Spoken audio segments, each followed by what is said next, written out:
자, 소멸시효 중단부터 보겠습니다. 소멸시효 중단. 168조에 이제 중단 사유가 있죠. 청구, 압류가처분, 승인입니다. 그죠? 요거고요. 청구 방법이 6개가 있다 그랬죠. 최임, 화파, 제지라고 해놨어요. 자, 제일 먼저 이제 청구 중에서 재판상 청구 여기 지금 나오고 있습니다. 이 재판상 청구가 시험엔 제일 많이 나오는 거예요. 네. 재판상 청구는 소송을 제기하는 거 얘기하거든요. 그래서 170조에 재판상 청구가 있으면 소멸시효는 중단된다라고 하는 게 전제가 돼 있고, 다만 그 재판상 청구가 소송의 각하, 기가 또는 취하의 경우에 시효 중단의 효력이 없다. 재판상 청구하게 되면 소멸시효가 중단이 되는데 소송이 각하나 기각이나 또는 취하되면 중단의 효력은 없는 걸로 하겠다는 얘기예요. 근데 전항의 경우에 6월 이내에 다시 재판상 청구, 파산 절차에 참가, 압류가처분한 때는 최초의 재판상 청구로 인하여 중단된 것으로 본다라고 하는데, 이게 무슨 소리냐면, 자, 1월 10일 날 소송을 제기했다가 3월 5일 날 소송이 각하가 됐다는 거예요. 그런데 여기에 이의 신청을 하고 다시 재판상 청구를 4월 10일 날 다시 소송을 제기했다는 거죠. 2차 소송 제기했다 그런 얘기예요. 그러면 소멸시효 중단 사유는 이게 지금 연장돼서 오고 있는 거잖아요. 이때는 4월 10일 날 중단이 아니라 1월 10일자로 중단된 것으로 보게 되는 겁니다. 아시겠죠? 이게 어떤 때 유용하냐면 소멸시효가 시작이 됐다가 이때가 소멸시효 만료 시점인 거예요. 근데 1월 10일 날 소송을 제기했더니 3월 5일 날 각하가 돼버렸죠. 근데 얘는 3월 10일이면 소멸시효 기간이 만료가 된다고. 근데 지금 4월 10일 날 소송했잖아요. 4월 10일 날 소송했으면 소멸시효 기간 만료 후에 소송 제기했으니까 소멸시효 중단 못 시켰죠. 하지만 4월 10일 날 소송을 제기했어도 최초 재판상 청구한 때가 언제? 1월 10일자니까 소멸시효 중단 시켰다는 얘기인 거예요. 이해하셨습니까? 좋습니다. 그래서 거기 니은에 있는 내용을 다 줄치셔야 돼요. 소멸시효 중단의 효력이 있는 재판상 청구는 민사소송을 제기하는 거예요. 민사소송이기만 하면 이행해소, 확인해소, 형성해소 또는 본소, 반소, 응소 모두 다 소멸시효 중단 사유인 재판상 청구로 보는데, 여기서요, 이행해소, 확인해소, 형성해소, 본소, 반소, 이거는 적극적으로 권리자가 권리 행사하는 거거든요. 본소, 내가 소송을 제기했대, 채권자가 소멸시효 완성 안 된, 아니, 소멸시효가 완성된 무렵에 빨리 돈 달라고 청구한 거야. 아니면 채무자가 소송을 제기하니까 나도 같이 맞고소한다 그러지. 맞소송, 민사적으로 맞소 제기한 거야. 반소, 적극적으로 소송 제기한 거지만, 응소는 상대방 소송에 응한 거예요. 응소. 그러니까 이건 굉장히 소극적이죠. 근데 보세요. 여러분 생각할 때 이게 권리 행사하고 있는 것처럼 보이는지 쪼다짓 하고 있는 것처럼 보이는지 한번 볼게요. 채무자가 소송 제기하니까 채권자가 거기에 응했어. 응해서 판사가 물어봤어요. 여기 왜 오셨죠? 그랬더니 판사님이 오라고 그러셨잖아요. 뭐 때문에 온지 몰라요? 아, 그냥 채무자가 자꾸만 시끄럽게 하고 귀찮게 하고, 뭐 할 얘기 없어요? 없어요. 그러고 갔다는 거야. 그 자기 권리 행사한 거예요? 안 한 거죠. 그러니까 응소 자체가 소멸시효 중단에 해당하는 재판상 청구로 보려면 채무자가 제기한 소송에 채권자가 출석을 해서 자기 권리를 막 주장을 해야 될 거 아니야. 그래야 응소는 소멸시효 중단의 효력이 있는 재판상 청구로 보는 거지. 자기 소송을 주장했는데 하나도 안 받아들여졌다는 거야. 저는요, 쟤한테 받을 돈이 있고 제가 누군데, 박씨요. 소송 제기한 데는 김씨인데, 김씨예요? 그럼 또 엉뚱한 주장했을 거 아니에요. 그러니까 응소로 인해서 소멸시효가 중단이 되려면 채권자가 채무자가 제기한 소송에 출석을 해서 자기 권리를 주장했고, 그게 받아들여진 때 소멸시효 중단의 사유가 있는 재판상 청구로 보는 거예요. 엉뚱한 주장했다? 이거 재판상 청구 아닙니다. 또 주장도 하지 않고 가만히 있다가 왔다? 이거 재판상 청구 아니에요. 응소만 조금 신경 쓰면 되는 거예요. 그래서 소송 제기로 인한 소멸시효 중단의 효력 발생 시기, 권리자가 원고인 경우에 권리자가 소송 제기했다는 얘기잖아요. 그거 말고 권리자가 피고인 경우, 시효를 주장하는 자가 원고가 돼서 시효를 주장하는 자는 누구요? 채무자. 소멸시효 완성됐다. 채무자가 원고가 돼서 소를 제기한 데 대하여 피고가 응소했다 해서 바로 시효 중단의 효과가 발생하는 거 아니라 그랬죠. 재판정에 갔다 그래서 무조건 시효 중단되는 거 아닙니다. 다음 페이지. 피고로서 응소해서 소송에서 적극적으로 권리 주장하고 그것이 받아들여진 경우에 응소한 대로 소급해서 소멸시효가 중단이 된다. 됐죠? 여기까지 줄쳐 놓으시고요. 나머지 줄 안 치셔도 관계없습니다. 그 다음에 다음 밑에 쭉 내려가면 재판상 청구가 있어도 소외, 각하, 기각, 취하가 있으면 시효 중단 효력은 없는데 다시 6월 이내에 재판상 청구 또 했대죠. 예, 또 하게 되면은 최초 재판상 청구한 때로부터 시효가 중단된 것으로 본다. 자, 그 다음에 여긴 중요한 말이 C에 나와요. 재판상 청구의 각하 또는 취하와 달리 기각 판결이 확정이 됐다라고 하는 게, 거긴 중요한 말이 기각 판결 4글자예요. 단순히 기각이 되면 어떻게 항소할 수 있잖아. 근데 기각 판결이 확정이 됐답니다. 그럼 항소 기간도 다 지나갔다는 얘기야. 판결이 확정이 됐다는 얘기요. 확정된 경우에는 그러면 더 이상 청구권이 있다는 거예요, 없다는 거예요? 기각 판결이 확정이 되면 청구권이 없는 걸로 확정이 됐다는 얘기잖아요. 자, 예를 들어서 제가 받을 돈이 있다고 채무자를 상대로 소송을 했는데 내가 패소했다고. 패소하면 항소할 시간이 있죠. 예, 항소할 시간이 있어. 그래서 내가 항소했어요. 그럼 계속해서 다툴 거 아니냐고. 그럼 아직도 확정된 건 아무것도 없죠. 근데 기각 판결이 확정이 됐다는 얘기는 채권자가 받을 돈이 하나도 없다는 얘기야. 그랬더니 재심의 소를 제기했네. 재심의 소를 제기한다는 얘기는 먼저 전제된 사실을 받아들여야 된다고. 뭐를? 기각 판결로 나에게는 더 이상 권리가 없다는 걸 먼저 받아들이고 난 다음에 그 다음에 재심의 소를 제기하는 거예요. 그럼 재심의 소를 제기할 때는 나한테 권리가 있다는 거예요, 없다는 거예요? 없다는 거죠. 근데 억울하니까 다시 좀 살펴달라는 거죠. 이렇게 재심의 소를 제기할 때는 재심이라는 게 그런 거예요. 그래서 기각 판결이 확정된 경우에 청구권의 부존재가 확정됨으로써 중단의 효력이 생길 수 없어요. 청구 기각 판결 확정 후 재심을 청구했다 하더라도 시효의 진행이 중단된다고 할 수는 없다. 무슨 소리인지 아시겠죠? 네, 이런 부분이 좀 어렵네요. 자, 그 다음에 행정소송, 형사소송은 원래 소멸시효 중단 사유가 아니거든요. 근데 행정소송이나 형사소송도 소멸시효 중단 사유가 되는 재판상 청구가 될 수가 있어요. 근데 요거는 거의 나올 게 아니고 그냥 줄치지 말고 듣기만 하세요. 나한테 세금이 부과가 됐는데 잘못된 세금이 부과가 됐어요. 그럼 어떻게 되는 거야? 내지 말아야지. 이의 제기하고 내지 말아야 되죠. 근데 냈대. 그럼 어떻게 돼? 돌려받아야 될 거 아니냐고. 그럼 돌려받으려면 절차가 2가지 절차가 있어야 되는 거예요. 먼저 행정소송을 제기해서 과세처분, 무효 확인 또는 취소 확인 청구 소송을 해야 돼요. 과세 행위는 행정처분이거든.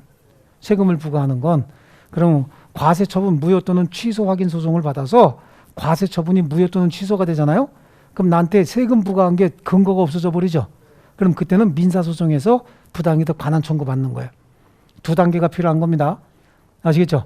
그러니까 행정소송을 제기해서 과세처분 무효 또는 취소 확인서를 구한다?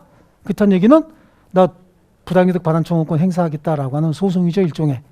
요거는 행정소송이라도 부당이득 반환 청구권의 소멸시효 중단 사유인 재판상 청구로 봅니다. 그 다음에 형사소송 있죠?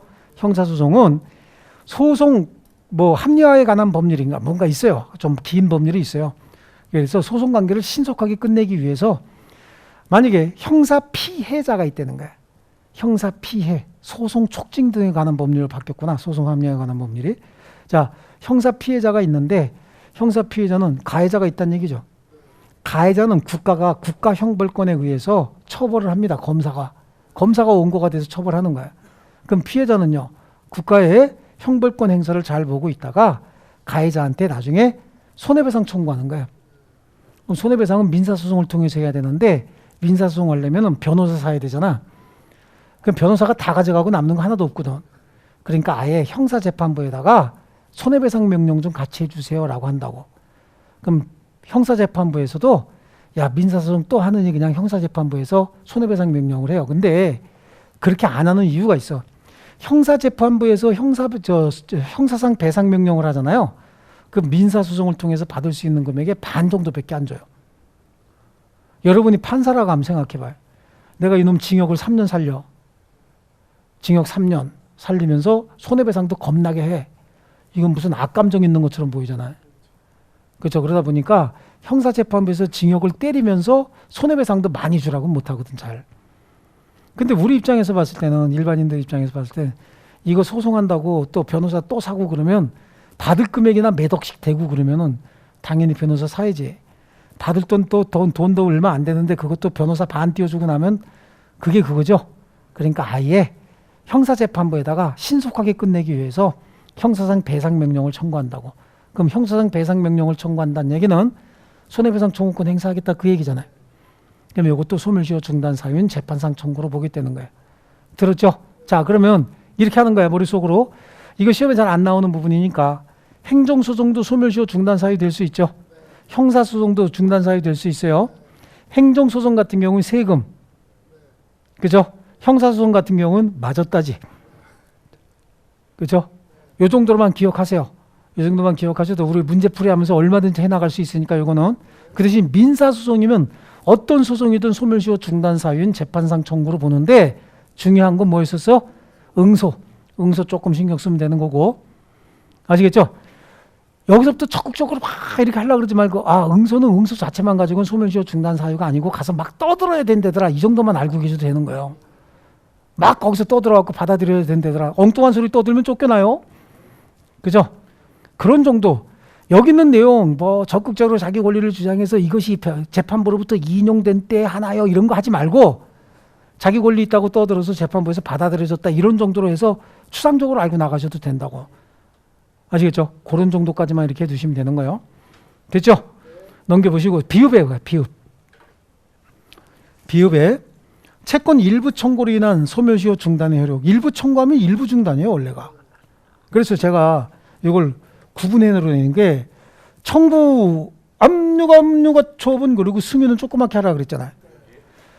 일부 청구, 일부 압류는 일부에 대한 중단인 거야. 이거 왜 그러냐면 이건 채권자가 하는 거라 그랬죠. 채권자고 여러분이 채무자라고 해봐요. 내가 생각할 때 가엾으니까 죄송해요. 가엾다고 얘기해서 가엾으니까 받을 돈 1,000만 원 중에서 500만 원만 받고 500만 원 면제해 줘야 되겠다 라고 결정할 수 있어요, 없어요? 이건 채권자가 할 수 있는 거잖아. 채무자가 야 나는 500만 갚을 테니까 500만 받고 떨어져. 그럼 잘못하면 안화골절 생기겠죠. 주먹 날라가지 당연히. 그래서 채권자가 일부 청구하면 일부 중단이야, 원칙적으로. 근데 채무자가 일부 승인했죠? 그럼 전부 중단인 거예요. 일부 승인이 어떻게 되는 거냐면 자기가 갚아야 될 1,000만 원 중에 100만 원 갚았다는 거예요. 일부 먼저 갚았대요. 그럼 나머지 900만 원도 곧 주겠다는 의사표시가 있는 거예요. 아시겠죠? 예. 그래서 일부 청구는 일부에 대한 중단의 효력이 발생하는 것이 원칙인데 그 청구 취지를 봐서 채권 전부에 대한 판결을 구하는 것으로 해석이 된다면 그건 문자 보나마나 일부 청구가 전부 청구의 취지를 포함하고 있잖아요. 그럼 전부에 대한 중단의 효력이 있는 거죠. 그죠? 그 다음에 거기 C 한번 보세요. 원인 채권 지급을 확보하기 위한 방법으로 어음이 수수된 경우에 채권자가 원인 채권에 대해서 청구하면 어음 채권에 대해서는 소멸시효 중단되지 않아요. 그러나 반대로 어음 채권을 청구하는 경우엔 원인 채권의 소멸시효를 중단시키는 효력이 있다. 이런 거 어렵잖아요. 그죠? 예. 자, 우리가 돈 빌려주고 담보로 잡은 게 뭐예요? 어음이야, 어음. 예? 원인 채권 확보하기 위해서 어음을 받았대. 그럼 어음 채권도 있고 원인 채권도 있는 거거든. 얘한테 2억 원을 빌려주고 어음을 받았다고, 어음을. 자, 그러면 혹시 이걸 원인 채권, 이걸 담보로서 어음 채권 이렇게 얘기하거든요. 원인 채권을 행사한대. 변제 기일에 얘가 돈 안 갚으면 어음 돌리면 될 거 아니냐고. 어음을 돌린대. 그렇다는 얘기는 이 돈 받고 싶어서 하는 거잖아. 그러니까 어음 채권을 행사했다는 얘기는 원인 채권 행사했다 그런 얘기죠. 그런데 2억 원을 행사한다는 얘기는 어음 안 돌리겠다는 거잖아. 이거 갚아라. 어음 안 돌릴 테니까 2억 원 갚아라 그래야지 어음도 돌릴 테니까 2억 원 네가 갚아라 그럴 수는 없는 거잖아요. 그러니까 원인 채권을 행사했다는 얘기는 어음 채권은 행사하지 않았다는 얘기예요. 이해하셨어요? 그래서 원인 채권의 행사는 어음 채권을 행사하지 않은 거기 때문에 소멸시효 중단 사유로 보지 않아요. 하지만 어음 채권의 행사는 원인 채권을 행사한 걸로 봐서 소멸시효 중단 사유로 본다는 얘기야. 이해하셨어요? 그래서 원인 채권의 행사는 어음 채권에 대한 소멸시효 중단 사유가 아니지만 어음 채권의 행사는 원인 채권의 소멸시효 중단 사유로 본다. 이걸 돌린다는 얘기는 이거 받으려고 그러는 거잖아요. 그렇죠? 이걸 행사한다는 얘기는 어음은 안 돌리겠다는 얘기죠. 그렇잖아. 이것도 달라고 그러고 어음도 돌리고 그러면 안 되죠. 네. 그 얘기입니다. 그래서 잘 줄쳐 놓으시고요. 그 다음에 뒤에 보시면 근저당 설정 약정에 따른 근저당 설정 등기 청구권은 피담보 채권이 될 채권과 별개의 소멸시효가 걸리지만 근저당 설정 등기 청구의 소재기는 그 피담보 채권에 대한 소멸시효 중단 사유가 된다. 이게 어음을 받은 게 아니라 저당권 설정해 주기로 했다는 거예요. 여기다가. 그럼 이 저당권은 이걸 잘 받기 위해서 저당권 설정한 거잖아요. 그렇죠? 지우고.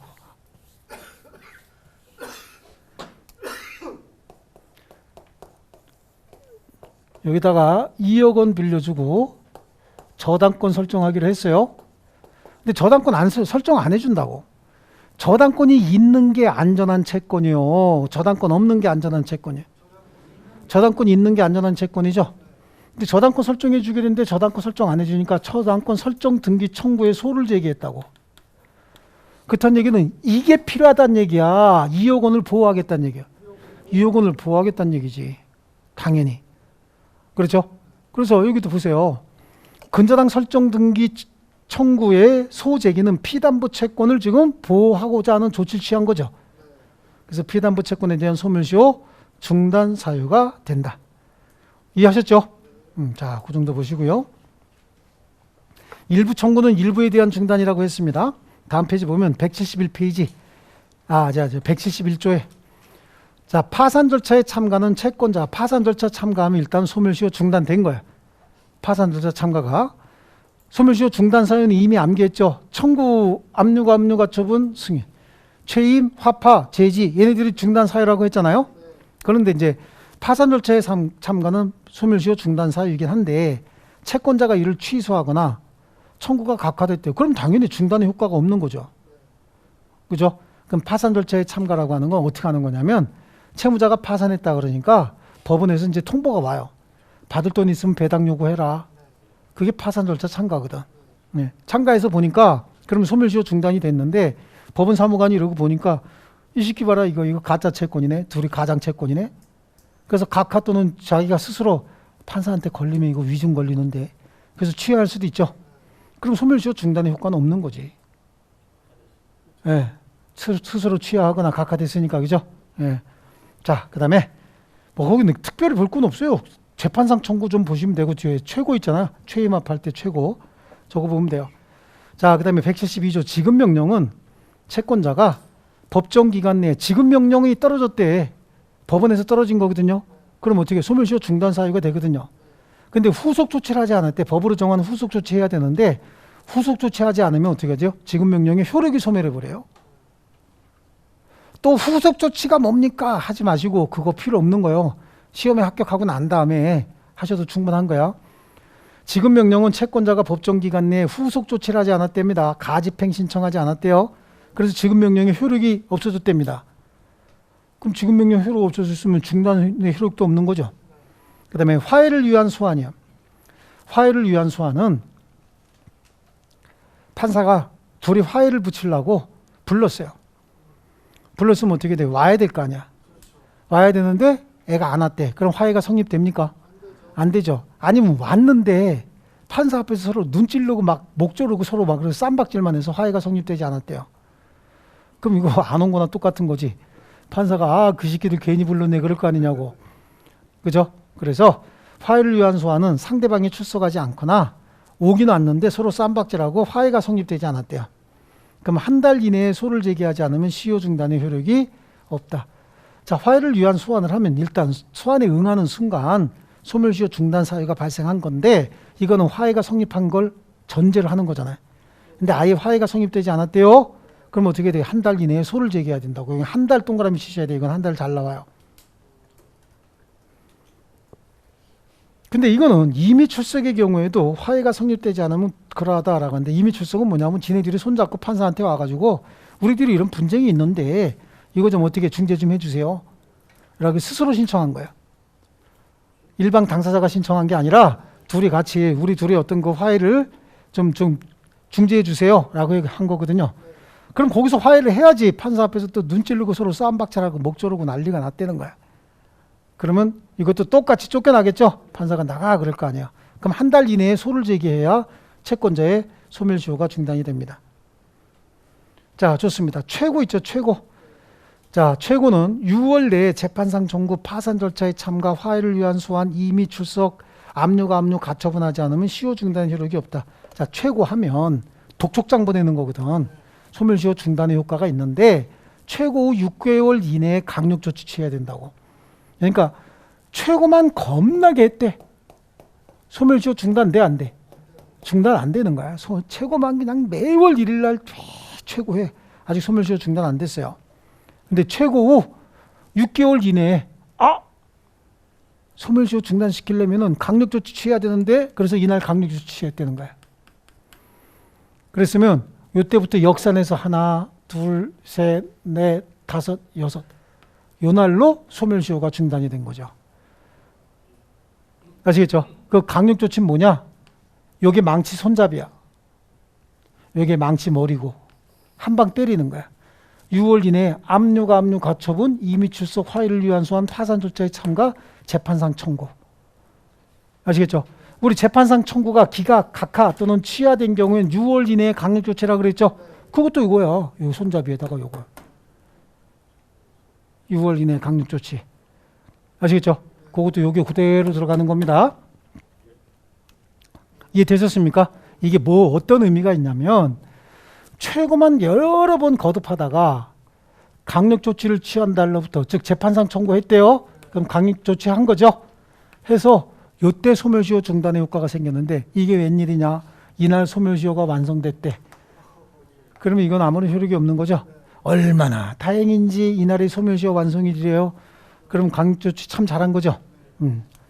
좋습니다. 그래서 시효 중단의 효력이 없다. 그러니까 요거 순서대로 청구, 압류 가처분 승인하고 최임, 화파, 재, 지까지 해야 망치 손잡이, 망치 머리, 그래서 강력 조치까지 암기가 된다고. 아시겠죠? 그 다음에 여기는 6월이 나왔지. 6월 이내에 강력 조치. 얘네 두 개 살짝 묶었잖아. 얘네 두 개는 뭐죠? 1월 이내에 소재기. 그러니까 6월, 1월 들어가는 거 하나, 둘, 세 개밖에 없다고. 그죠? 여기도 6월이 있긴 있었죠? 근데 재판상 청구는 그 6월 그거보다는 최초 재판상 청구한 때로부터 시효 중단의 효과가 있다. 이게 중요한 거라고. 이해하셨습니까? 이게 다 의미가 있는 그림이요, 이게. 그래서 일단은 순서대로 암기하셔야 돼. 청구, 압류 가처분 승인, 최임, 화파, 제지. 이게 먼저 돼 있어야 나중에 살 붙여서 조금씩 쌓아 나가는 거예요. 아시겠죠? 여기서는 별로 안 틀려. 그런데 별로 안 틀려 여러분들이. 왜냐하면 여러분은 어려운 걸 안 틀리는 성격이 있어요. 쉬운 걸 잘 틀리고 어려운 걸 잘 안 틀리는 성격이 있어요. 한국 사람의 특징이야. 되셨죠? 자, 좋습니다. 그래서 다음 페이지 보면 그 리을에 최고를 여러 번 거듭하다가 재판상 청구를 한 경우에 시효 중단의 효력은 재판상 청구를 한 시점을 기준으로 소급해서 6월 이내에 한 최고 시에 발생한다. 요거 얘기한 게 조금 아까 얘기한 거죠. 자, 그 다음에 다음에 보시면 압류 가처분 보이죠? 압류 가처분은 권리자 청구에 의하여 또는 법률 규정에 따르지 않음으로써 취소된 경우엔 시효 중단 효력이 없다. 그러니까 압류 가처분은 소멸시효 중단 사유라는 거잖아요. 근데 그게 또 효력이 소멸하면 압류 가처분으로서 시효 중단 효력도 없다는 얘기죠. 또 압류 가처분은 시효 이익을 받은 자에 대하여 하지 아니하면 그에게 통지한 후가 아니면 시효 중단의 효력이 없다. 이건 뭐냐면 채권자고 채무자요. 그 다음에 여기는 보증인인 거예요. 보증인. 소멸시효가 완성이 되면 이익을 받는 자는 누구야? 채무자지, 채무자. 그죠? 의리죠, 의리지. 얘가 이익을 받는 자는 아니잖아요. 그런데 소멸시효가 완성될 무렵에 채권자가 얘 재산을 압류했다고.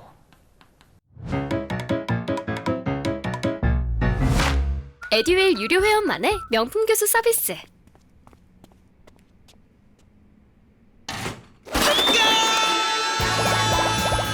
합격이 쉬워지는 명품 교수님 혜택. 오직 에듀윌 유료 회원에게만. 에듀윌. 경매하겠다고 압류했다는 거예요. 보증인의 재산을. 그러면 얘는 소멸시효 이익을 받을 자가 아니죠. 이 압류한 사실만 가지고 이 채권의 소멸시효가 중단되는 거 아니에요. 그럼 이 사실 얘한테 어떻게 줘야 돼? 통지해야 되는 거지. 통지. 이게 뭐하고 똑같은 거냐면 독촉장 보냈대죠. 독촉장 보냈으면은 6월 이내에 강력조치 취하려면 압류 가처분이나 이런 거. 그렇죠? 예. 똑같은 거지. 얘 재산을 압류했으면 얘한테 뭐 하는 거야? 무슨 통지했을까? to 을 from 갑 I love you very much 이거 했을까요? 언제까지 안 갚으면 죽여버릴 거야 그거 아니겠습니까? 그 결국은 최고지. 이게 최고. 여기는 최고 후 강력조치 취하라고 하는 거고, 강력조치를 먼저 했는데 강력조치를 한 자가 채무자가 아닌 경우에는, 즉 물상보증인의 재산에다 강력조치했으면 채무자에게 통지해야 채무자의 재산의 채권에 대한 소멸시효가 중단이 된다. 그러니까 사후에라도 반드시 뭐 해라? 최고는 해라 그런 얘기입니다. 아시겠죠? 자, 됐습니다. 그 정도 보시면 되겠고요. 자, 거기 다음 페이지 보면 동그라미 4번에 압류, 가압류, 가처분의 집행행위는 시효이익을 받은 자에 대해서 하지 않으면 이를 그자에게 통지한 후가 아니면 시효 중단의 효력이 없다. 그죠? 그래서 물상보증인의 부동산에 저당권을 설정한 경우에 채권자가 저당물을 압류했대요. 요거 물상보증인 거 압류했대요. 그러면 이 사실을 주채무자에게 통지한 때 피담보 채권의 소멸시효가 중단이 된다죠. 그렇죠? 예를 들어서 주채무가 소멸시효가 중단이 됐대요. 주채무가 소멸시효가 중단이 됐다. 그러면 주채무가 중단되면 여기까지 중단이 돼야 되는 거야. 근데 보증채무가 소멸시효 중단됐다 그래서 주채무가 소멸시효 중단되는 거 아니에요. 아시겠죠? 이게 부종성에 의해서 이게 주된 권리, 이게 종된 권리잖아요. 네. 그래서 동그라미 니은은 두 번째 줄에 그거예요. 주채무자에 대한 시효 중단 사유가 없는 이상 연대보증인 겸 물상보증인에 대한 시효 중단이 있었다 하여 주채무까지 시효 중단된다고 할 수는 없다. 아시겠죠? 자, 그 다음에 승인입니다. 승인은 누가 하는 거라 그랬죠? 채무자가 하는 거라 그랬죠? 승인. 그래. 시효 중단의 효력이 있는 승인에는 상대방 권리에 대한 처분 능력 권한이 있음을 요하지 않는다라고 하는데, 그거보다 더 중요한 게 승인의 방법이에요. 승인은 분류식행이에요. 명시, 묵시, 재판상 재판에 다 가능합니다. 항상 나온 명시, 묵시, 재판상 재판에 다 가능하다죠. 분류식행위. 그런데 승인의 가장 일반적인 형태가 니은에 있는 채무 일부 변제인 거예요. 채무 일부 변제는 묵시적 승인의 예로서 다른 사정이 없는 한 전부에 대한 승인입니다. 원래 채무 승인은 소멸시효 완성 전에만 하는 거예요. 소멸시효 완성 후에는 시효이익을 포기하는 것이고, 승인은 언제 한다? 갑하고 을이 있을 때, 여기 권리자가 권리를 행사할 수 있음에도 권리를 행사하지 않고 오랜 기간이 지났죠. 그래요. 근데 여기 때 이 중에서 채무자가 승인을 해버렸다는 거야. 소멸시효 완성 전에는 채무를 승인하는 거죠. 소멸시효 완성 후에는 채무가 있어 없어요? 없어요. 채무가 없기 때문에 소멸시효 완성 후에는 시효이익을 어떻게 하는 거지? 포기하는 거고, 소멸시효 완성 전에는 승인하는 거라고. 아시겠죠? 그런데 여기다가도 쓰기도 하고 서로 막 이렇게 쓰기도 해요. 막 쓰기도 해서 사실은 뭐 채권 채무를 변제하고 기존의 채권을 살려놓느냐 그렇지 않느냐가 중요한 거지, 뭐 어떤 말을 쓰느냐가 중요한 건 아니지만 법률적인 의미는 시효 완성 전에만 승인합니다. 시효 완성 후에는 뭐 해야 돼? 포기해야 된다라고 하는 거예요. 시효이익을 포기하는 거예요. 자, 그 다음에 다음 페이지 승인의 시기, 그 다음 페이지 보세요. 그래서 371페이지 승인의 시기. 채무자는 현존하지 않는 장래 채권을 미리 승인할 수 없어요. 소멸시효가 진행된 후 시효 완성 전에만 승인할 수 있다. 그 시효 완성 후의 채무 승인이에요. 시효 완성 후의 채무 승인. 소멸시효 완성 후 소멸시효 중단 사유로서 채무 승인이 있었다 하여 이로써 시효이익 포기했다고 단정할 수는 없는 거예요. 시효 완성 후에는 승인이 아니라 뭐 하라 그랬어요? 포기하는 거라고 얘기했죠. 그러니까 시효 완성 전에만 승인해야지 시효 완성 후에는 포기해야 되는데 승인을 했대. 그렇다고 해서 시효이익 포기로 볼 수는 없지만 여기서 중요한 건 소멸시효 완성 전에 승인하는 방법이 뭐예요? 일부 변제거든. 채무 일부 변제요. 그럼 소멸시효 완성 후에는 그래 마찬가지야. 이것도 일부 변제거든. 그러니까 똑같은 행위지만 시효 완성 전에는 승인이라고 보지만 시효 완성 후에는 똑같은 행위지만 뭐라고 해석해줘 이걸? 시효이익 포기로 추정해 버리겠다는 겁니다. 아시겠죠? 그래서 소멸시효 완성 후 채무자가 채무 일부를 변제한 경우엔 이 채무 전부에 대한 승인으로 봐야 하고 동시에 소멸시효 완성 사실을 알고 시효이익을 포기한 것으로 어떻게 한다? 추정한다. 이해하셨죠? 네, 그래 이게 원래는 여기다가 승인이란 말 쓰고 여기다가 포기란 말 써야 되는데 이건 학문적으로 그런 거지 법적으로 그런 거고 행위는 채무자의 행위는 똑같이 나타나는 거예요. 채무 일부 변제라고 나타나는데 그럼 이거 어떻게 볼 거냐는 얘기지. 아니 채무자가 가서 승인 이렇게 합니까? 채권자한테 가서 너 잘 만났다 그러고 벌써 주먹부터 날라올 텐데 그럴 거 아니야. 그러니까 승인이라고 하는 게 아니라 돈 일부 가져가 갖고 제가 형편이 안 돼서 그러는데 이거 좀 받아주시고 좀만 기다려주세요. 그러는 거 아닙니까? 이 시효 완성 전에 했으면 그걸 승인이라고 하고 시효 완성 후에도 똑같은 행위 했잖아요. 그러니까 채무 일부 변제했으면 전부를 갚겠다는 의사표시로 볼 테고 그는 시효 완성 사실을 알고 시효 이익을 포기한 것으로 추정해 주겠다는 겁니다. 아시겠죠? 자, 한번 그런 정도로 봅니다. 그리고 그러면 승인은 언제 효력이 발생하느냐가 밑에 6번에 나오죠. 채무자가 채무를 승인한 경우에 그 승인의 통지가 상대방에게 도달한 때로부터 채권의 소멸시효 중단의 효과가 생긴다. 그렇지, 승인이라고 하는 거. 갚을게 아니면 변제각서 다시 써줬대. 변제각서를 써가지고 딱 채무자가 들고 있어요. 이행각서를. 아직 안 줬어. 그럼 승인한 거야, 안 한 거야? 안 한 거죠? 줄라 그러다가 잠깐만. 줄라 그러다가 잠깐만. 이러고 하루 종일 이러고 있다는 거야. 아직 승인한 거야, 안 한 거야? 채권자가 너 팔 안 아프냐? 팔 아픈 거보다 이거 지금 내가 줄까 말까 지금 망설이는 게 더 중요하다고. 계속 이러고 있대. 아직 승인 안 한 거예요? 그래서 채무자에게 도달해야 되는 거예요. 좋습니다. 그러면 시효 중단의 효과.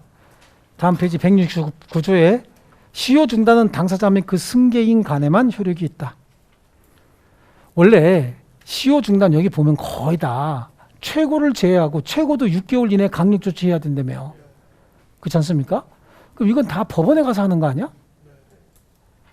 그렇죠? 압류, 가처분도 다 법원에 가서 하는 거죠. 승인만 일부 변제하는 거고. 그러니까 이거는 다 재판상 판결의 효력하고 똑같은 거예요. 그래서 당사자와 그 승계인 사이에만 효력이 있다. 우리 앞에서 재판상 판결의 효력은 물적 범위든 인적 범위든 확대할 수 없다고 그랬잖아요. 예를 들어서 내 채권이 5년짜리였는데 5년짜리가 소멸시효 중단돼서 10년으로 들었대. 에?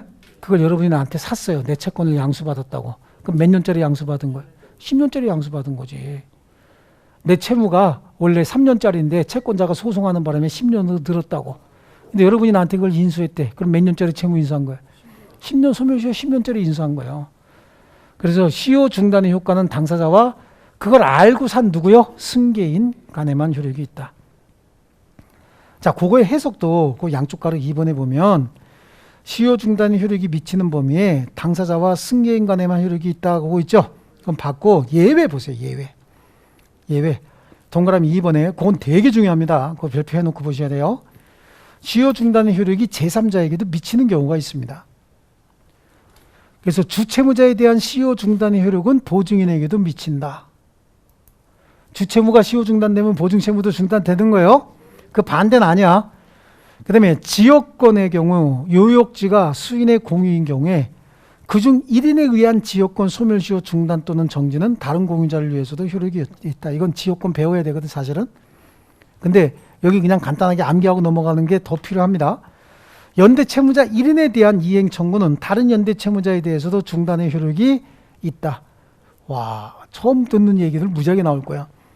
물상보증인의 재산을 압류한 경우에 이를 채무자에게 통지하면 채무자에 대해서도 시효 중단이 된다라고 해서 앞에서 봤던 거죠. 요거는 그냥 일단 먼저 암기부터 해요. 왜냐하면 요거 자체가 시험에 그대로 4개 지문이 나열돼서 잘 나오거든요. 그래서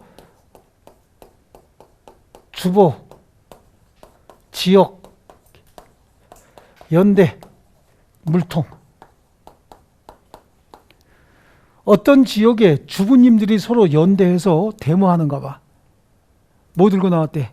물통들 들고 나와가지고. 막을 수 있어요, 없어요? 어떤 지역의 주부님들이 서로 연대해서 데모한다고. 뭐라고? 물통 들고 나와서. 그죠? 경찰들이 막으려고 그러면 물 쏟아버리겠죠, 얼굴에다가. 네. 네, 주보, 지역, 연대, 물통 해보세요. 주보는 주채무, 중단, 보증채무 효력이 있고, 지역권의 경우에 지역권자 1인의 소멸시효 중단은 나머지 지역권자를 위해서도 효력이 있고, 연대채무자 1인에 대한 이행 청구는 다른 연대채무자에 대해서도 중단의 효과가 있고, 물상보증인의 재산 압류, 이건 아까 했잖아요. 주된 채무자하고 주채무자하고 똑같은 내용이거든요. 그럼 지역권 같은 거 한번 보세요. 지역권이 설정이 됐대요. 여기 토지의 통행지역권을. 토지 소유자가 A, B, C 세 사람이에요. 자, 지역권을 행사하지 않고 20년이 지나면 지역권은 소멸시효가 완성이 되죠. 완성이 돼. A, B, C 다 모두 외국에 나가서 공부하느냐고 20년 동안 행사하지 않고 있었다고. 근데 20년 되기 전날 C가 혼자 와갖고 여기다 지역권 행사했대요. C 혼자 와서. 그럼 소멸시효 중단시켰죠? 혼자서 소멸시효 중단시키면 나머지를 위해서도 중단의 효과가 있다는 거예요. 아시겠죠? 주보, 지역, 그 다음에 연대 채무자 1인에 대한 이행 청구는 그랬어요. A, B, C 세 사람이 갑에게 연대 채무자인데 연대 채무자는 얘네들이 각각 다 동일한 주채무자인 거예요. 그래서 채권자가 여기다가 이행 청구했대요. 여기다 이행 청구한 건 얘들한테 이행 청구한 거하고 똑같다는 얘기예요. 아시겠죠? 연대 채무자이기 때문에 그런 거예요. 좀 어려운 내용이죠? 아직 안 배웠기 때문에 좀 어려운 내용이긴 한데, 그래서 이거는 그냥 암기가 더 필요한 거야. 주보, 지역, 연대, 물통 해보세요.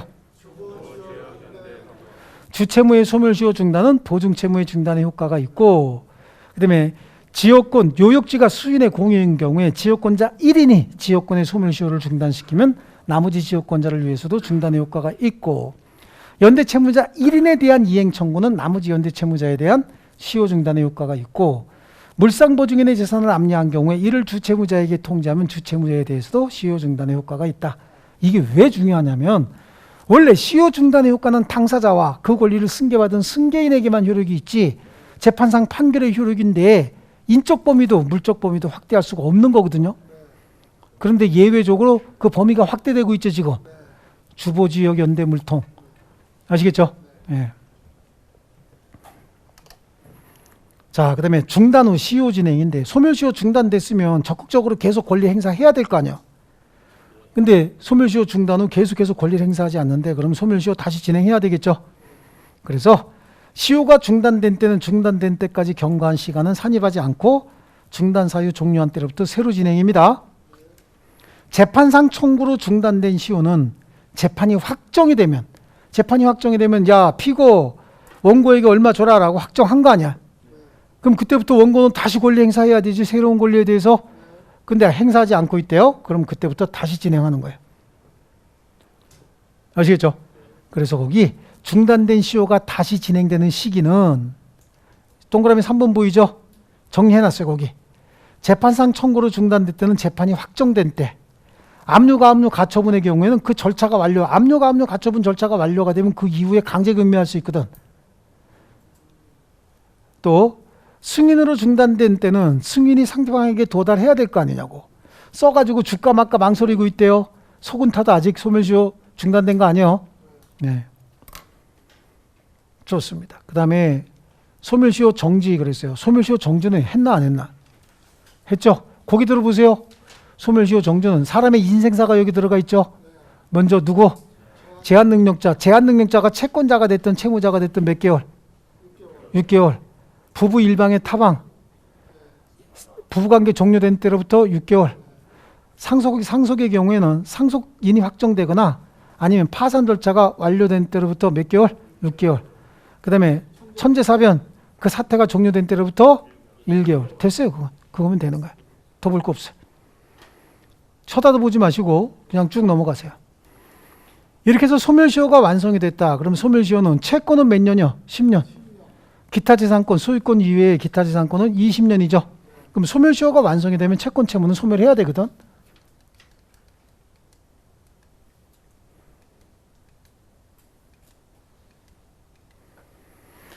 소멸시효 정지, 제한능력자, 혼인, 상속재산, 천재사변 다 나왔어요.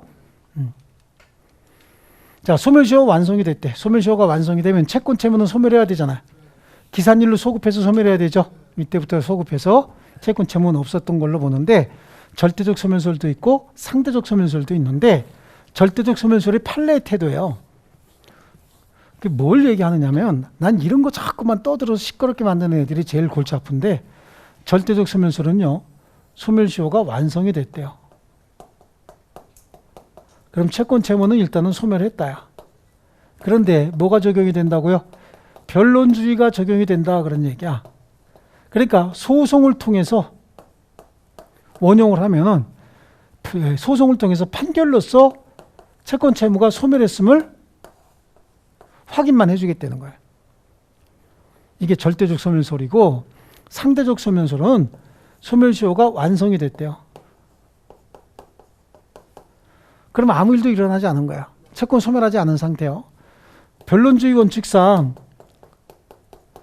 소송을 통해서 확정을 하면 재판상 판결로 어떻게 해주겠다는 얘기죠? 소멸시켜 주겠다라고 하는 겁니다.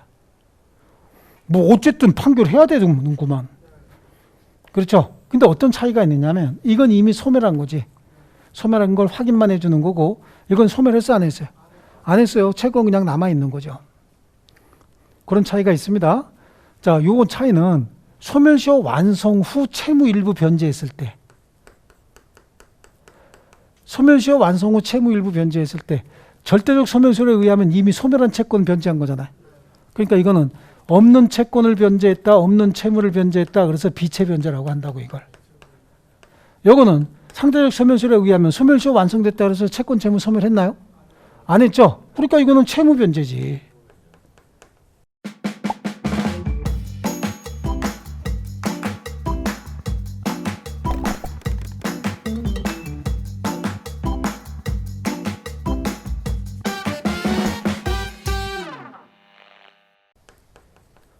의미가 다르죠? 네, 이런 또 차이점이 있어요. 다시 소멸시효가 완성이 되면 기산일로 소급해서 채권 채무 관계는 소멸하는 거예요. 그리고 채무를 면하는 자는 여기서부터 소멸한다며 이렇게. 그러니까 이자 줄 필요 있나? 요 기간 동안 이자가 없지. 이때부터 소멸한 거니까. 이자를 줄 필요가 없게 된다라고 하는 거고 다만 이 채권자가 얘한테 받아야 될 채권이 3천이 있다는 거지. 그 똑같은 거래관계에서 채무도 발생할 수 있잖아요. 채무가 2천이야. 근데 채권이 요거보다 3개월 먼저 발생을 해서 요 꾸물꾸물대고 있는 동안 채권이 시효가 완성이 돼버렸다고. 이때는 소멸시효가 완성된 채권이라도 완성되기 전에 상계할 수 있었던 채권이잖아요. 그럼 완성 후에도 상계할 수 있다. 결국은 순수하게 소멸한 채권은 얼마란 얘기야?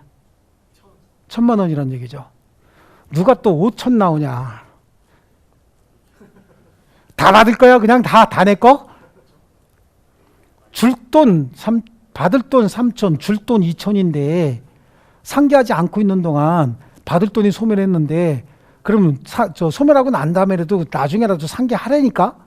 상계하면 결국은 받을 돈 3천 중에서 2천만 원 상계하고 나니까 순수하게 소멸한 건 1,000만 원밖에 없다는 얘기잖아요. 그죠? 그래서 시효로서 소멸하는 채권이 완성 전에 상계할 수 있었던 것이면 채권자는 완성 후에도 상계할 수 있다. 아시겠죠? 요거 두 개하고 뭐 이거 절대적 소멸설, 상대적 소멸설은 이거 갖고 설명을 하자고요. 자, 그래서 절대적 소멸설, 상대적 소멸설 넘겨보시면 절대적 소멸설과 상대적 소멸설에 소멸시효가 완성된 권리는 당연히 소멸한다가 절대적 소멸이죠. 그죠? 상대적 소멸은 채권의 소멸시효가 완성되면 채권자는 그 채무가 소멸했음을 주장할 수 있는 원용권이 생길 뿐이다. 그렇죠? 둘 다 법원의 직권 판단은 불가능하죠. 절대적 소멸설도 변론주의 원칙이 적용이 되고 상대적 소멸설도 변론주의 원칙이 적용이 됩니다. 당사자가 주장해야 되는 거예요. 그래서 동그라미 3번에 그 변론주의가 나와요. 자, 변론주의 그래. 절대적 소멸설이 판례의 태도지만 변론주의 원칙상 시효 완성 여부를 법원이 직권으로 고려할 수는 없고 시효 이익을 받는 자가 원용해야만 고려할 수 있다. 됐죠? 자, 좋습니다. 거기에 그러면 시효 완성, 소멸시효가 완성이 됐다라고 주장하는 자는 도대체 왜 주장하는 거야? 나한테 이런 이익이 있습니다. 그렇죠? 시효 완성으로 이익을 보는 자가 주장하는 거지 소멸시효 완성을. 채권자가 정신 나가겠고 소멸시효 완성됐습니다. 소송합니까? 채권자는 뭐야? 청구소송이지. 채무 변제해 라고 할 테고 채무자는 난 줄 거 없어요 라고 하는 소멸시효 완성을 이유로 한 소송은 그 시효 완성으로 이익을 보는 자만이 할 수 있는 거예요. 이해하셨죠? 그래서 자, A하고 B하고 잘 봐요. 채권담보 목적에 가등기가 격려될 때 채권담보 목적의 가등기는 저당권하고 똑같다고 보시면 돼요. 부동산을 양수한 자는 그랬어요. 이게 부동산 샀는데 거기 저당권이 붙어 있네. 좋은 거 산 거야? 아주 후진 거 산 거야? 후진 거 샀네. 그렇죠? 그 가등기 담보권에 의해서 담보된 피담보 채권에 대한 소멸시효를 원용할 수 있다. 그런데 내가 산 부동산이 가등기 담보권 저당권이 있는데 나중에 알고 보니까 그 저당권의 피담보 채권이 소멸했다는 거야. 그럼 저당권도 소멸해야 되죠. 그렇지, 없어져야 되죠. 그럼 나한테 좋은 일이 생기지. 그럼 이익을 보는 자 맞죠, 나도? 저당권이 지워지면 나한테 이익이 크게 생기지. 예, 그래. 그래서 그 가등기 담보권에 의하여 담보된 피담보 채권에 관한 소멸시효를 원용할 수 있다. 거기까지 줄쳐놓으시고요. 타인의 채무 보증을 위해서 담보를 제공한 물상 보증인 거래요. 그러니까 내 돈 빌리고 담보 제공했대. 친구 거 담보 제공해줬대. 친구 채무 담보 제공해줬대죠. 이거 술 한잔 먹고 해주고 지금 엄청 후회하고 있겠죠. 그래 안 그래? 그렇지. 또 마누라한테 걸릴까 봐 얼마나 조마조마하고 있겠어. 마누라가 또 등기부등 뭐 띄워보고 너 이거 언제 보증서 줬어. 하여튼 명의로만 해주면 난리야. 그러고 대가리 박아 그럴 거 아니냐고. 그런데 그 피담보 채권이 시효로 소멸했대. 그럼 빨리 지우라고 해야 되죠. 예? 그래서 채무보증을 위해서 담보를 제공한 물상보증에는 피담보 채권 소멸에 의해서 직접 이익을 받는 자예요.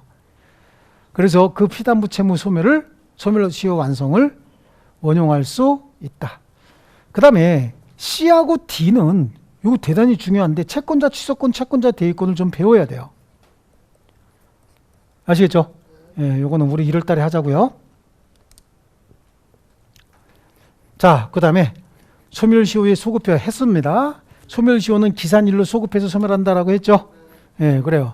그 말은 무슨 소리냐면 그 밑에 있는 B, 기억에 있는 B, 소멸시효의 소급 377페이지죠. 예, 그래서 기산일 이후에 이자 지급할 필요 없다고 줄쳐놓으시고 니은도 줄치세요. 상기할 수 있었던 것이면 상기할 수도 있다. 자, 그 다음에 주된 권리가 소멸하면 종된 권리는 어떻게 하냐? 당연히 소멸하는 거지. 그래서 다음 페이지 보면요. 378페이지에 원본 채권이 시효로 소멸하면 이자 줄 필요 있나요? 이자 더 이상 발생 안 하는 거야.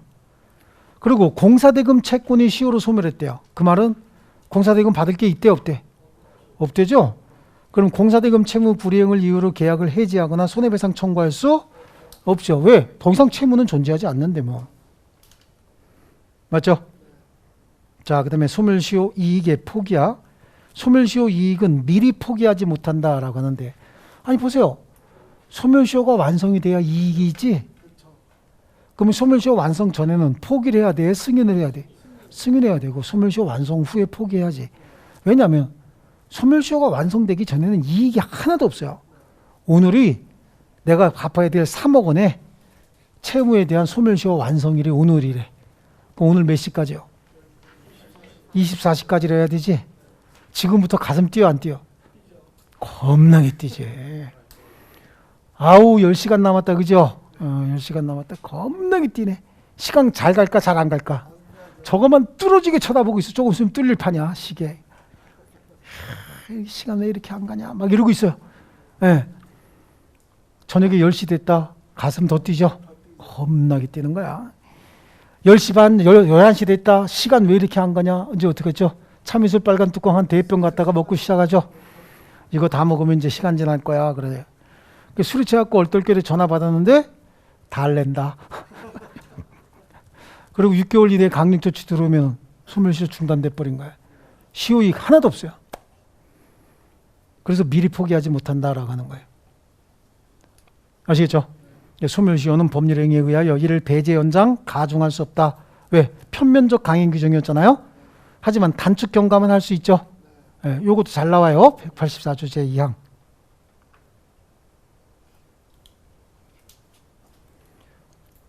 자, 시효이익 포기의 효과 그 양쪽 가로 6번으로 갈게요. 다음 페이지. 완성전에는 포기할 수 없다 그랬고, 소멸시효 이익을 포기했다는 얘기 뭐야? 갚았다는 얘기잖아. 일부 채무 일부 갚았다 그런 얘기죠. 그럼 어떻게 하겠다는 거야? 나머지도 다 갚겠다는 얘기지. 이것만 먹고 떨어져라가 아니에요. 네.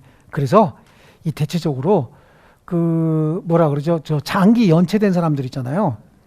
은행 같은데 이제 주변에서 한번 보세요. 제가 여기 영등포에서도 전에 그 저 다른 회계 교수님하고 같이 낮술 한잔 먹다가 한 사람 구해준 적이 있어요.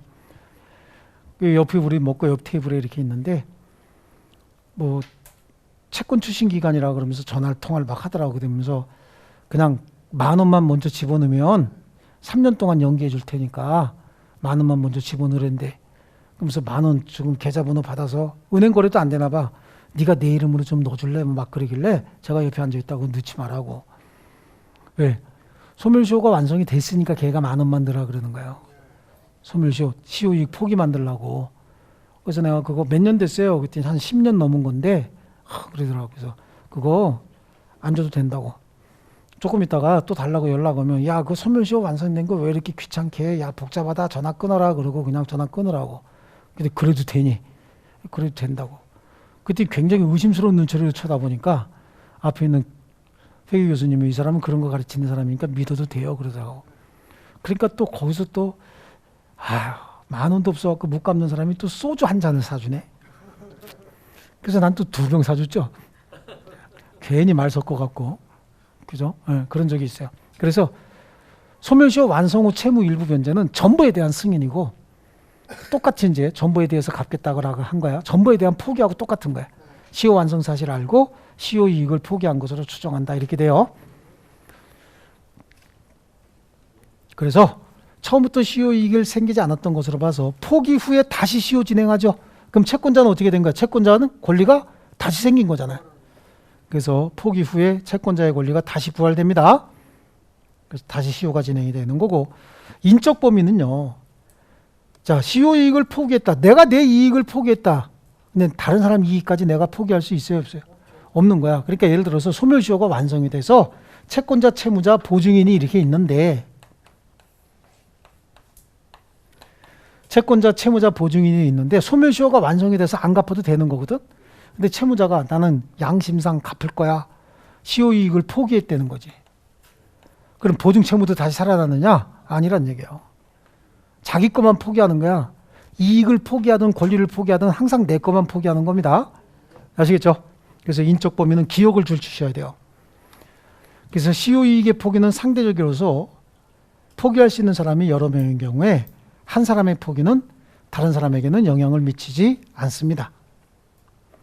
그 다음에 물적 범위 볼게요. 물적 범위, 가분 채권 일부에 대하여 시효 이익을 포기했대요. 그러면 10,000원 갚았다 그 얘기잖아. 그럼 통상 전부에 대한 포기로 된다죠. 그래서 채무자가 소멸시효 완성된 채무 일부를 채권자에게 변제하면 통상 전부에 대한 묵시적인 승인으로 보아야 한다. 거기까지 다 줄쳐 놓으셔야 돼요. 그 다음에 시효 완성 후 변제 있죠. 다음 페이지에 양쪽 가로 7번에 시효 완성 후 채무 변제. 그래, 시효 완성 후 채무 변제는 절대적 소멸시효에 의하면 뭐야 이게? 비체 변제죠. 비체 변제인데, 그런데 이 비체 변제도 또 둘로 나눠요.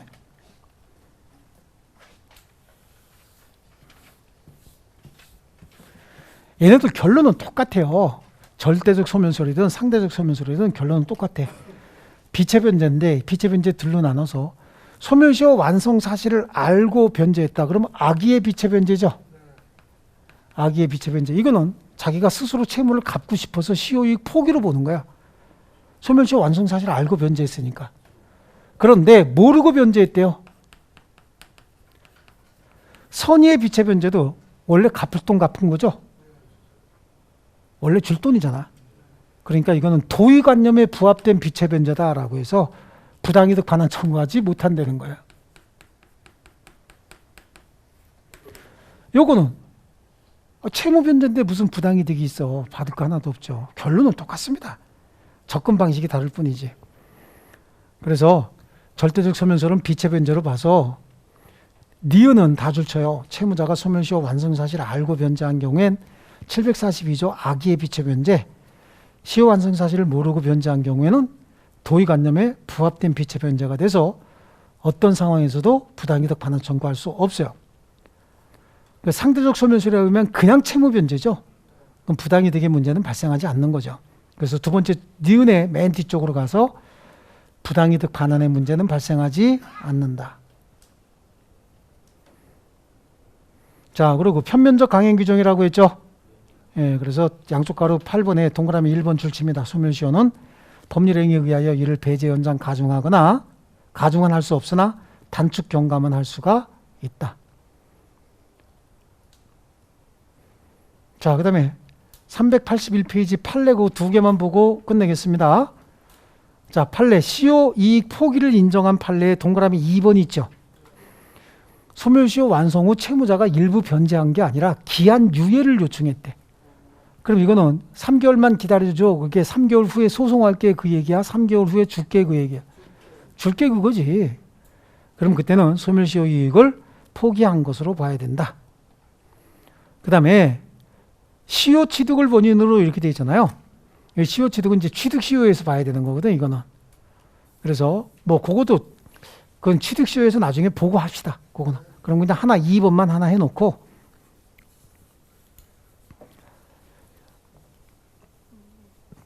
됐죠?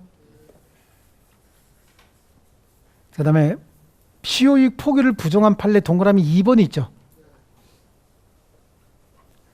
소멸시효 완성 이후에 있은 과세 처분에 기하여 세액을 납부했다 하더라도 시효이익을 포기한 것으로 볼 수는 없다.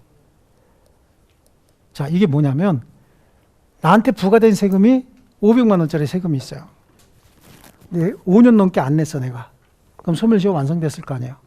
근데 한 7년쯤 있다가 그 세금이 나한테 다시 부과가 됐다고. 그래서 냈어요. 그러면 이미 국가에서 과세권이 없는데 나한테 과세한 거잖아. 소멸시효가 완성됐으니까 과세권이 없는 거죠. 근데 내가 냈죠. 그러면 소송을 제기해서 행정소송을 제기해서 과세 부과 처분 무효 또는 취소 확인의 소를 제기해서 이겨. 이건 행정소송을 하는 거예요. 그리고 민사소송에서 내가 낸 과언합한 조세의 부당이득 반환 청구 소송을 제기하는 거예요. 그렇게 하면 되는 거죠. 그때 이제 세무서에서 내 때문에 시효이익 포기 아니냐라고 주장을 했던 건데 기존의 고지서는 기존의 행정처분에 의해서 부과된 거잖아요. 근데 이번에 새로 부과됐다며. 그럼 새로운 행정처분 자체가 무효잖아요. 그래서 이건 시효이익 포기가 아니야. 그러니까 고지서를 낼 때는 어떻게 해야 돼? 기존 고지서냐 새로 부과된 고지서냐 이거에 따라 다른 거야.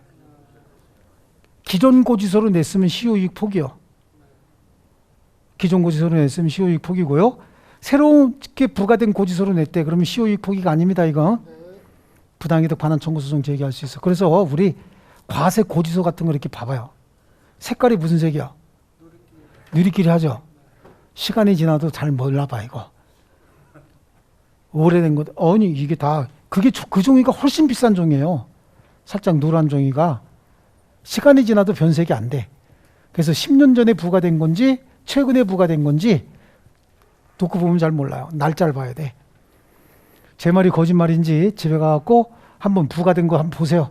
몇 년 전 거나 지금 거나 똑같아. 그러니까 세금 낼 때는 어떻게 해야 돼? 날짜 잘 보고 내야 돼요. 되셨죠? 네, 좋습니다. 딱 2분 지났습니다.